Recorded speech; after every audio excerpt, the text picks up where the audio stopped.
Hi there. In today's video, you'll see how the festive Christmas time can be used to introduce new content to young children who learn English. We'll do that through a workshop, we'll teach them some new vocabulary, and we'll put that vocabulary to use in a pre-prepared text.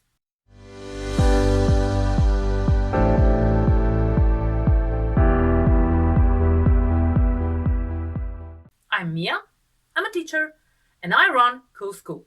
We use the project-based approach to teach young children English so that they can confidently use the English language and communication. In the set of videos, you'll see how the content is introduced by children participating in the workshop. Then you'll see what kind of text is used and how it is presented to children. And at the end, you'll see the teaching strategy on how children can fill in the missing vocabulary in the text. And all the while, children know exactly what they're doing.